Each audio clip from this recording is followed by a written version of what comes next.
Kita lanjutkan. Yang berikutnya adalah ahli waris dari kelompok perempuan. Ahli waris dari kelompok perempuan itu ada 7 secara garis besar dan secara rinci ada 10. Jadi dengan demikian totalnya antara kelompok laki-laki dan kelompok perempuan itu kalau disingkat ada 17, kalau dirinci ada 25. Maksud disingkat dan dirinci itu gitu. Kalau disingkat itu contohnya paman. Ketika disingkat jadi paman seayah, paman seibu gitu ya. Saudara kan mutlak. Itu garis besar. Ijmalan, tapi ketika ditafsil saudara seayah seibu, saudara seayah, saudara seibu kan jadi banyak. Itu maksudnya begitu, di garis besar dan dirinci itu. Ahli waris dari kelompok perempuan adalah anak perempuannya mayit. Kemudian yang kedua bintul ibni, cucu perempuan dari anak laki-laki. Saya punya anak laki-laki, kemudian anak laki saya punya anak perempuan. Itu kan perempuan dia, ahli waris perempuan, tapi melewati jalur laki-laki. Untuk sampai ke mayit itu melewati laki-laki.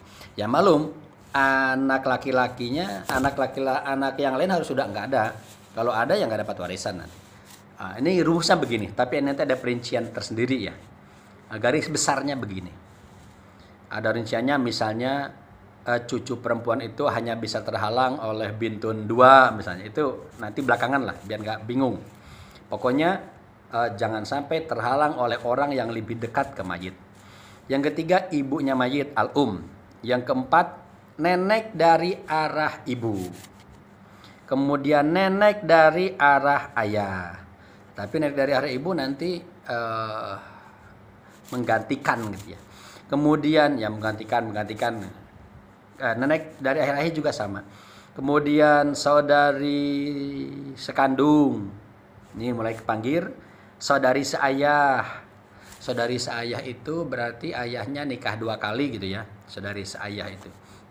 Ketika ada orang meninggal punya saudari beda ayah, itu bisa dapat warisan. Tapi karena di pinggir agak sulit, syaratnya panjang. Semakin jauh ke mayit semakin panjang syaratnya. Apalagi hawashi nasab yang di samping. Yang berikutnya saudari seibu. Yang ke-9 istrinya mayit. Yang ke-10 adalah perempuan yang memerdekakan mayit. Itu dari kelompok perempuan ada 10, dari kelompok laki-laki 15. Tapi akan dijelaskan di bab berikutnya, tidak berarti kelompok laki-laki kok banyak 15. Itu bukan berarti yang 15 itu akan dapat semua, enggak. Karena ada bab hijab nanti di belakang, siapa menghalangi siapa. Perempuan juga begitu. Dari 10 orang itu enggak dapat semua. Paling cuma 2 atau 3 orang. Atau bisa cuma 1 orang, tergantung siapa yang ada warisnya. Jadi siapa bisa menghalangi siapa gitu ya.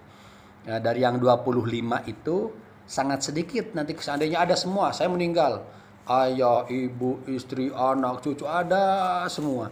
Itu enggak semuanya berarti 25 itu dapat semua, enggak. Ada bab hijab. Dan ini bab yang sangat penting, babul hajib ini ada di bab-bab berikutnya. Karena bab ini saking pentingnya sampai disebutkan begini, babul hajib ini. Bab ini adalah sangat penting sekali dalam ilmu warisan. Karena kalau orang enggak mengetahui babul hajib, nanti akan terjadi ngasihkan warisan, ngasihkan sesuatu kepada orang yang bukan semestinya, dan itu salah, itu dosa besar. Sampai ada kalimat begini, orang yang kalau pengen masuk neraka orang gampang.